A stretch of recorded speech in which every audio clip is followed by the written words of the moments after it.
Serious हो एक बात ना बोला।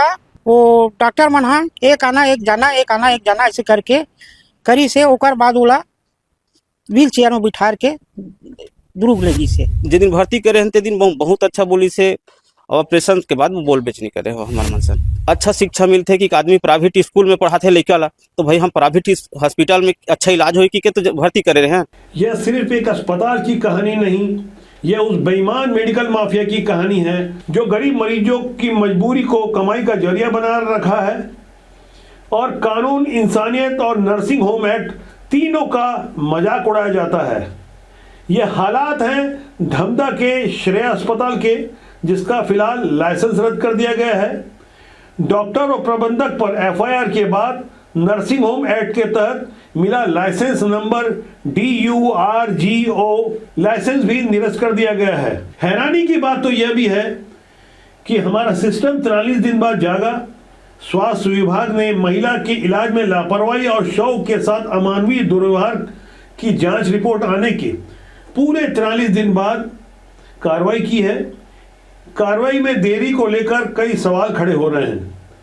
यहां कलेक्टर से लेकर पर्यवेक्षी अधिकारी नर्सिंग होम एक्ट के अनुसार 3 दिन के भीतर अस्पताल पूरी तरह बंद करने और NHA लाइसेंस की मूल प्रति CMHO कार्यालय में जमा करने के निर्देश भी अब जारी हो चुके हैं। दरअसल ये पूरा मामला अस्पताल में भर्ती महिला पद्मा के परिजनों को बिना बताए शंकराचार्य मेडिकल कॉलेज ले जाने से जुड़ा हुआ है। परिजनों को कोई जानकारी नहीं दी गई, लेकिन मोटा पैसा बनाने के लिए और शंकराचार्य मेडिकल कॉलेज से साठगांठ के लिए श्रेया अस्पताल ने ये जो महापाप किया है उसकी सजा उनके प्रबंधक और ये मेडिकल की दुकान चलाने वालों को अब भुगतनी होगी।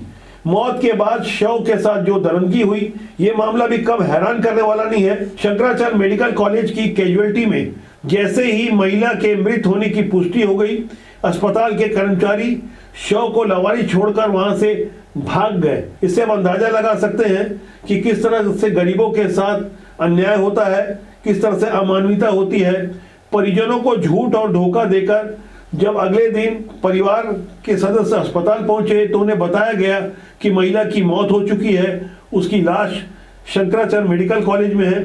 अब आप सोचिए, एक माँ, एक पत्नी, एक बहन के साथ एक कैसा अमानवीय व्यवहार हुआ है। दरअसल इसका पूरा खुलासा धमधा के SDM की जांच के बाद हुआ।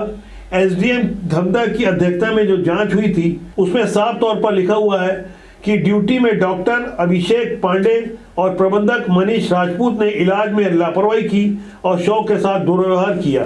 वैसे धमधा के श्रेया अस्पताल का यह काला सच पहली बार नहीं आया है, बल्कि इसका इतिहास और भी पुराना है। अप्रैल 2023 में भी 4 अयोग्य डॉक्टरों ने जहर खाए एक मरीज का इलाज किया था। 3 दिन तक गलत इलाज करते रहे, जिससे उस मरीज की मौत हो गई। क्योंकि मरीज गरीब था, हाई प्रोफाइल नहीं था, इसलिए मामले को दबाने की भरपूर कोशिश की गई। उस समय दोष साबित होने पर लाइसेंस केवल 30 दिन के लिए निरस्त हुआ था और मात्र 20,000 रुपए का जुर्माना लगाया गया था।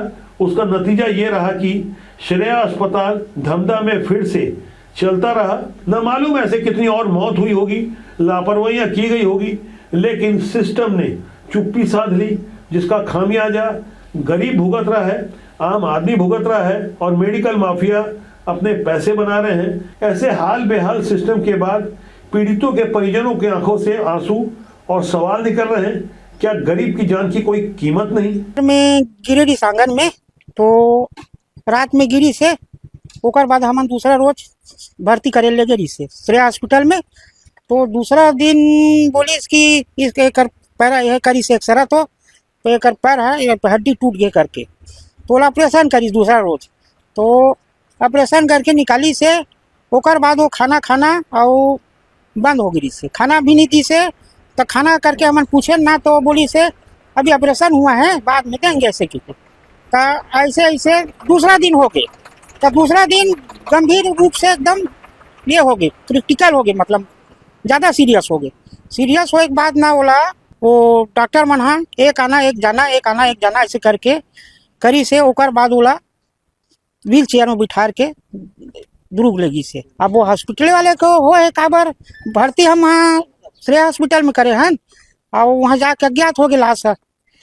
ना परिजन ना बताइस ना कहीं नहीं बताइस, हमन तो मत लेख करके बोले नोला। जे दिन भर्ती करे हन ते दिन बहुत अच्छा बोली से और ऑपरेशन के बाद वो बोल बेच नहीं करे हो हमार मनसन नहीं कोई जानकारी नहीं हमन केहन कि वो तो हमार बार यही खत्म हो गई से हम तो बोले रहन कि बोला कि हम हाँ यहाँ हमार गैर हाजिरी में फोकट लेगा था कि वहाँ लिख के वो लवारिस कर दी सीधा।